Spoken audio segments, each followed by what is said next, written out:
A clear Monday morning arrived when Jasmine Porter, age 14, entered. The esteemed Oxford bank wore her wearing a basic blazer skirt and school uniform loafers. Jasmine was anxious, and she would be proud to make her first processing the $5,000 as a single bank deposit. She received a scholarship check from her exceptional academic achievement. The money was evidence of her diligence, yet it also represented her self-reliance. She was resolved to deal with this transaction independently. Without her, with her parents' assistance, Jasmine went to with the check in her hand, her heart was pounding. When she gripped her paper folder, Victoria, the manager, behind the teller Hayes, a late 40 lady with flawless style and a sense of superiority, became aware of Jasmine's appearance. Her eyes sharpened instantly as Victoria received the check from Jasmine. For a brief moment, the professional grin slipped. Victor's voice at the moment of a $5,000 check rose, just enough to be close clients to listen to for a pupil your age. Where did Jasmine feel the need to do this? Her cheeks began to heat up, but she swiftly returned to her calm. "It's my academic scholarship," she gently described her. Her hands were a little unsteady as she handed over her school ID's award letter, having all the paperwork in one place. A young guy called Tom took the teller, the check from her face changing from being indifferent to being suspicious. He brought it up to the light out of suspicion, examining it like a detective would. After a few lengthy seconds, he looked for a clue, looked across at Victoria, who had been observing the exchange with increasing skepticism. Victoria approached the desk without looking even at Jasmine. "We've experienced a lot of fictitious checks lately," she whispered, her voice brimming with contempt. "I will have to confirm all of Jasmine's." She became anxious since she had been anticipating a basic deposit, but she was now being as if you were a criminal. She glanced at her suitcase and realized in a panic attack when she realized her phone was still needed to sit in her locker at school. Jasmine stated in her voice, "I'll call my mum. She's anticipating me and she's cracking a little. I have no phone here, so I'll be home shortly." Victoria hardly looked at her. She snapped at her. "But that's not our concern." Tone contemptuous and icy. "You'll wait till our verification procedure is complete." Jasmine froze still as the words wounded her. Victoria turned away from the disdain with every turn she made at the bank. The manager moved to a corner and put her arms in. Her expression was crossed, in front of her, gloating as she saw Jasmine positioned in the center of the crowded lobby. Her heart was racing in her chest as she unable to move and left standing in the corner. Navigate her through the commotion of the bank went on, but she had the impression that everyone in the room was observing her. Rumors started to spread among some customers are staring at her, openly curious, whereas others who seldom, she stood there for her hidden judgment. What seemed like forever, as the shame caused the minutes to pass, deepened each moment as if it were in the marble floor underneath her for all eternity, feet becoming chilly every time minute, regardless of the circumstances. Jasmine's, she had always had a bright intellect, perceptive, observing how people engaged with each other and the subtle variations in how some people received respectful treatment, while others were disregarded or dismissed, had before observed it. But today she was, as she lived it, she wanted to yell and demand that they return her paperwork to her. However, she said nothing.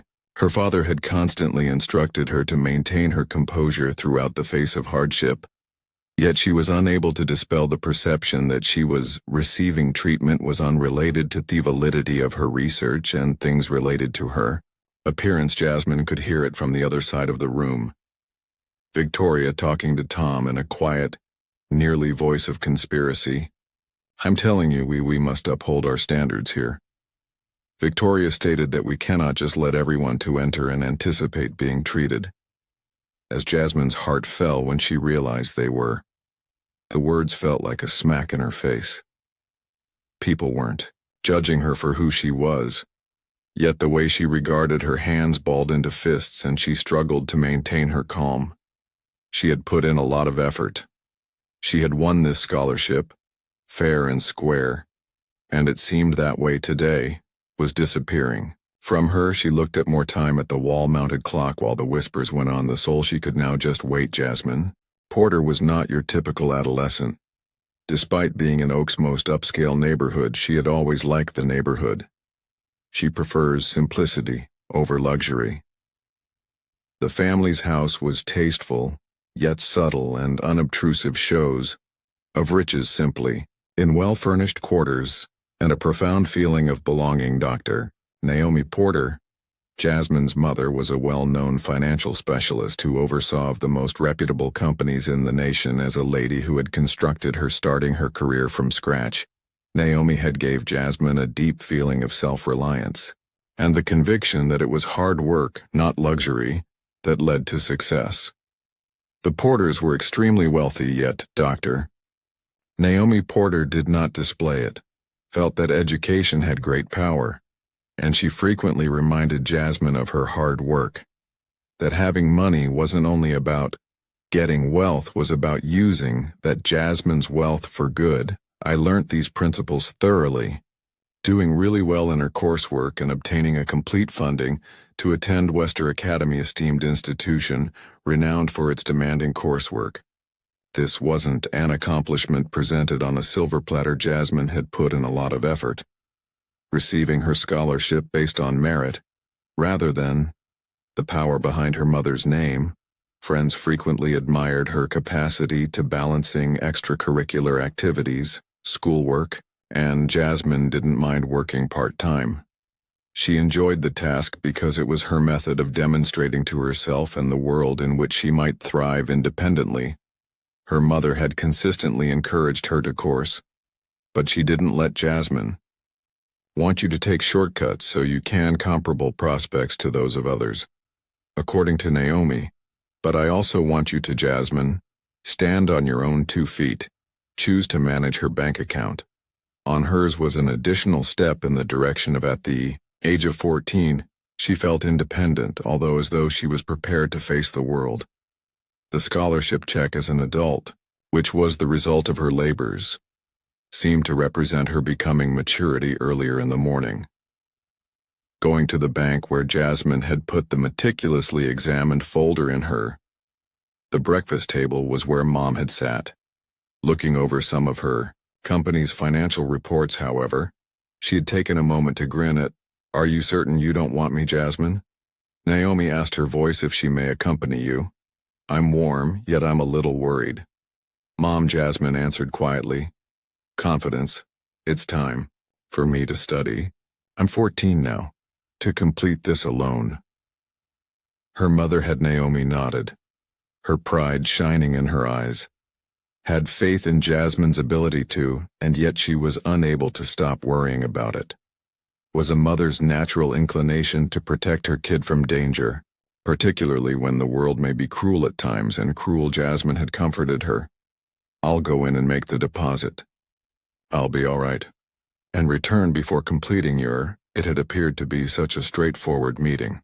Mission Jasmine never thought would simply entering a bank to make a deposit. A scholarship check would result in this kind of suffering. While she waited in the corner of the, Jasmine was unable to avoid the bank, although consider the teachings her mother taught her. Told her that she had been brought up to believe in equality and justice, for respect others and have high expectations for them, the same back. But as she was standing, she was humiliated and lonely there. Understood that the world didn't, Jasmine, always follow the same guidelines, had been compelled to face the unpleasant truth that her color and looks had a role in how the treatment she received wasn't something she'd comprehended completely prior to today. During her childhood in Oak Ridge, she had never encountered prejudice such as this. She was certain that she had read about it in novels, but it always appeared to it was her today, so it was theoretical. Reality. She took another look at the clock. Her nervousness was growing. She had already been After waiting for much too long, she wondered why. Why hadn't anyone visited to see how she was doing? Did she remain in the corner when she had only brought in a valid check to deposit over time? The longer she stood, the more she sensed the strain of the circumstance on her shoulders that her mother would anticipate. She had to phone her when she got home. But it was also refused, and time went by slowly. Where Jasmine was standing in the corner, the situation's weight bearing down on the marble flooring seemed chilly to her, underneath her feet and the ongoing. The wall clock's ticking appeared to intensify her increasing feelings of loneliness. People arrived and left, but nobody talked to, for her. She was only in an unseen entity that is the source of silence, in the center of the bustling bank. Judgment, Jasmine's thoughts as she stood there started. Taraki. She looked around at the other patrons. Some of those were receiving care that blatant partiality. A well-dressed and elderly couple entered and were welcomed with Victoria Hayes's ECT for warmth and respect, who took them to a VIP personally. Location, Jasmine never received such a recognition. It seemed like she didn't belong in this planet or in this space. Of mahogany wood and polished marble. After a short while, a young man with a heavy accent approached the counter. Victoria, holding the documents, had been observing him from the other side of the room, waved him off right away with a contemptuous gesture.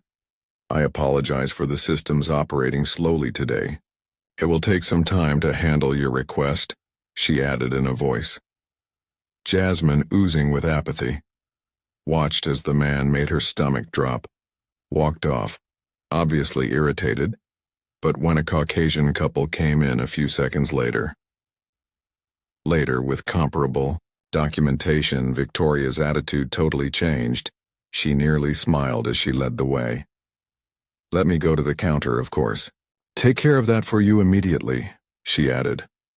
Her voice is eager and sweet, and you're in Jasmine's chest is in wonderful hands, clenched with a combination of rage and amazement that this wasn't merely an error.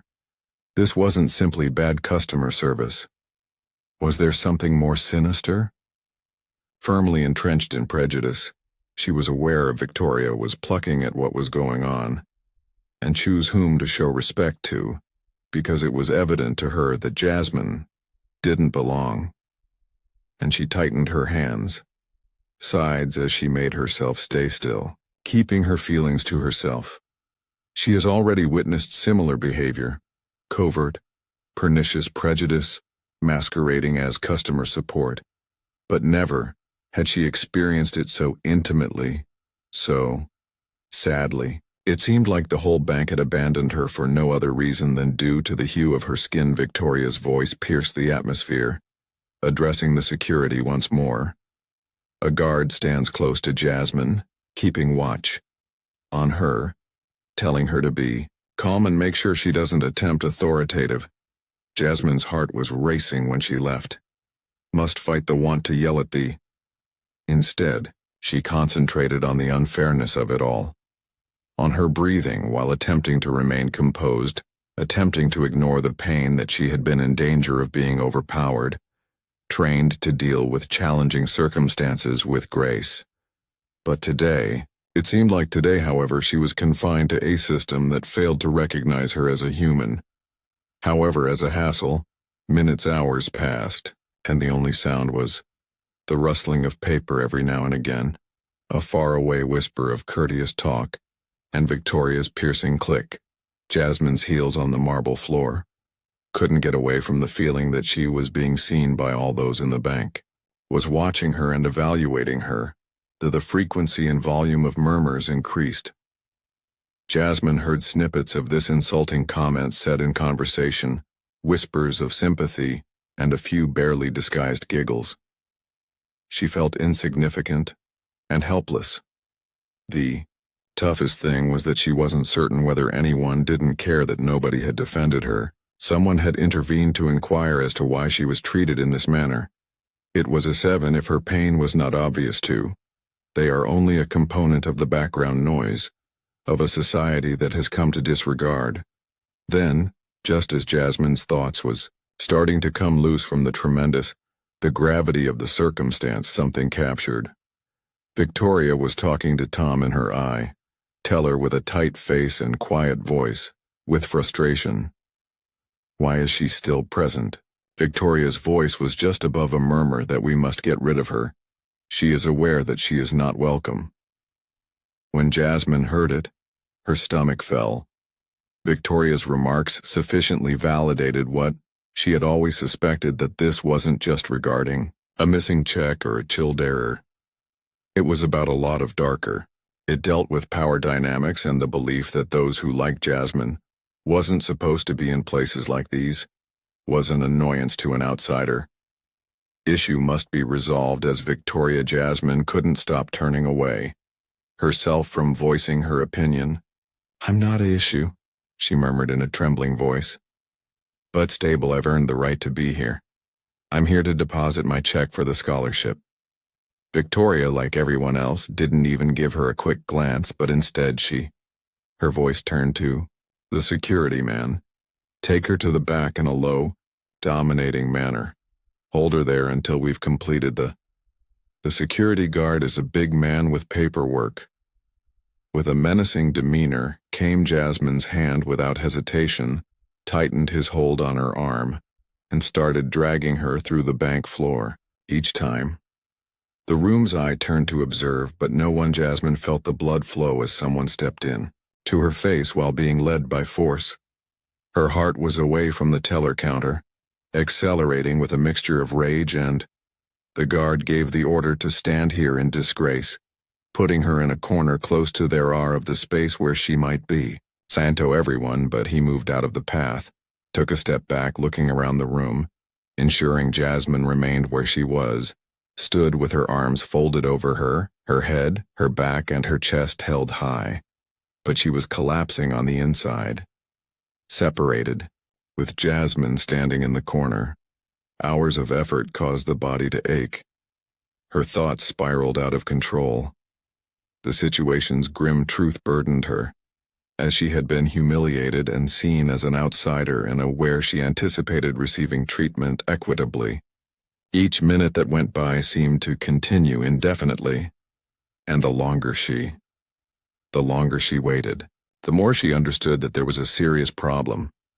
The man's gaze swept across the bank, looking for anything that might provide a diversion from the tremendous feeling of unfairness in her eyes fell on Victoria Hayes, the manager, who'd been moving about the space, her heels making a harsh clicking sound against was talking to her about marble floors. Tall, powerful, well-dressed man who, at first, Jasmine didn't recognize. Then she was struck by something in his manner.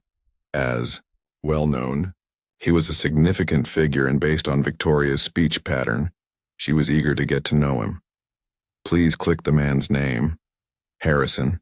Jasmine's thinking is like a bell.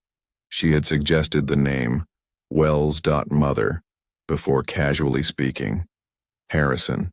Wells on Business Rivals served as Meridian Banking Group's CEO. Among the biggest rivals to her mother had recently purchased a bank. As Jasmine watched, her heartbeat accelerated. Wells and Victoria's conversation. She was too far away to hear their clear communication, but she could tell Victoria was leaning towards something serious. She lowered her voice towards Wells too. She handed him a manila in a near whisper. Folder. Jasmine felt her pulse pounding as she noticed the exchange. The folder was. The term is prominently displayed. Private. Even if she was unable to discern the contents, it was clear that everything within was significant. Jasmine's head was spinning from what she had witnessed. Her mother spent years constructing the bank's credibility and trust, and she understood that any violation of confidentiality potentially disastrous. This was not your typical business meeting, a potential betrayal of greater magnitude. She moved a bit in her corner, searching for further information, but her position was not perfect, but she retained her. Wells' eyes were fixed on the two figures. Nodded, while perusing the folder. His solemn face even made him happy. shared his thoughts with Victoria as well. Too faint to see, but the smile that extended her face and spoke to Jazz and all the information she required about Victoria wasn't only assisting Wells, but aggressively opposing her own business. The stomach of her own boss, Jasmine, churned. It was getting more obvious. By the second, Victoria wasn't only abusing her because of her age or race, she was making use of her job at the bank. Jasmine didn't know what was being sabotaged. She was aware that it wasn't in that folder. Nice. And she was aware that it had a connection. When she was with her mother, she felt an abrupt influx of resolve, not only a passive observer anymore. Jasmine realized she needed to take action. She wasn't only coming to make a check deposit. Moreover, she had discovered something considerably larger, anything that may have an impact. The life and career of her mother couldn't just see her eyes without doing something. Scroll down to the notepad that is bound in leather. She never left home without. Her made notes throughout her tenure at the bank recording the discrimination, care she had seen. But this was crucial, and it was unusual. Needed to record all she had observed. Jasmine's every detail and whisper, uncertain of what she might do with the details, but she was aware that she had to maintain a document she needed to have ready. As Wells and Victoria remained silent, Jasmine swiftly opened her mouth to speak. Notepad.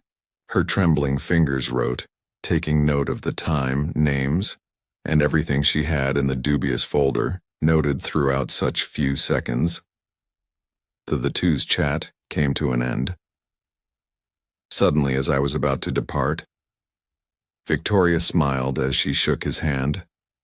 Manner that was almost too eager for Jasmine's. As Wells passed by her, her heart raced. His footsteps were heavy as he headed towards the exit. Purpose after he left, Victoria went back to her typical place behind the counter, but she had lost her grin. Was giving her whole attention at this moment. About Jasmine, who stood in the Jasmine felt a chill go down her spine. It was as though Victoria knew she'd seen it all. Jasmine's mind was racing after seeing sufficient to understand that something evil was taking place in the background, but what? How could she use this information? Could she provide evidence of what had transpired? Her fingers clenched around the pen. With her hand determination in place, she had been mistreated, but she now had the opportunity to put things right. Not for herself, but for her mother, family, as well as for all those who have been handled unfairly by Victoria Hayes. Jasmine refused to let this pass. Stood quietly while the burden of the circumstances weighed heavily on her. Hours of humiliating waiting had accumulated. She had already been wronged up to this point. Given the impression that she didn't belong yet, she possessed a far more precious item now. Compared to her check or the documentation she possessed, it was time to make that decision. Reality as though she had called. As the bank doors opened, I thought. Naomi Porter Jack, her mother, walked a beat skipped in Jasmine's and Naomi's hearts.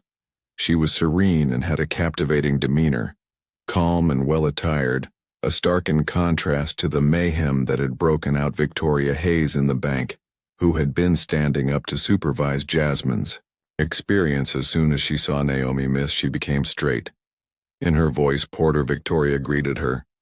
I wasn't oozing with feigned politeness. I'm expecting you today. How may I help? However, Naomi didn't reply with greetings. She went straight to Jasmine, narrowed her gaze as she took, seeing her daughter standing lonely, yet alone, in the corner of Naomi's face, flashed with rage, before she covered it up with a serene, "Are you okay, Jasmine?" she asked outside. Jasmine's voice was filled with worry. Nodded, struggling to control her feelings. "Check, Mum. I'm fine," she remarked in a voice stable in spite of the whirlwind of ideas within her. But something you must be aware that Jasmine dragged her out. Leather-bound notepad and started describing all she had seen. While she was working at the bank, The white people receive preferential treatment, clients the icy disregard displayed to hear, and above all, that dialogue between Victoria and she read aloud from Harrison Wells. Observes her voice being steady as she described the dubious encounter and the folder with the label. Naomi listened carefully to her in confidence, each phrase hardening the face when Jasmine was done, Naomi looked at Victoria's intense look at Miss Hayes. Naomi replied in a cold tone, "I think you owe my. I believe you should apologize to your daughter, me Andreasen, for Victoria's self-assured exterior. I don't know what you're doing." I started to crack. She stumbled during speaking, but Naomi cut her off. "I am well aware of what you've been doing," Naomi answered in a voice. "You've been forceful, but in control. Arranging to hand over Harrison Wells's, giving private information to a rival. This isn't only an instance of, this is corporate's bad customer service. Espionage." No one spoke at the bank. Jasmine was moved as she saw Victoria's expression became pallid, her poise eroding. As a result of Naomi's remarks, she parted her lips to protect herself, but was unable to locate the words Naomi didn't. "Hayes, give her a chance or you'll be fired," she said, effective immediately. Landed with a sense of closure that appeared to security at the bank was echoed throughout. Contacted, and the big guard who had Jasmine was previously led to the corner, proceeded in the direction of Victoria. "Kindly escort Naomi," was told by Miss Hayes out as Victoria was completely lured away from her pride. Naomi turned back to the room. "Broken. This establishment will go through a comprehensive review." Naomi's authoritative voice. "We'll make adjustments to make sure that everyone is not given the same treatment. My kid was treated disrespectfully today by nobody." Jasmine's heartbeat could still be heard in the room, firmly in her chest while she observed her. The problem is taken over by her mother. Jasmine's strength was a constant pillar. Admired, the following several months passed quickly, of modifications at the bank, and the inquiry investigation into Victoria's behavior revealed not merely her efforts to undermine Naomi's business, as well as a trend of discriminatory actions taken by the banks. The management was restructured, and a new course on equitable banking procedures were established for Melody. The young teller who had demonstrated Jasmine's generosity during her experience was elevated to a position of management. Jasmine's encounter turned out to be a pivotal point for her as well as the bank. She was also asked to speak at. She told her tale at Wester Academy. With other pupils, Jasmine made advantage of her voice to promote financial knowledge and the significance of equality for everyone places in front of her classmates. Chagrined, aware of her suffering, she was someone formed by experience, who was able to defend those she had transformed her embarrassing situation into an opportunity to promote change, and her mother's.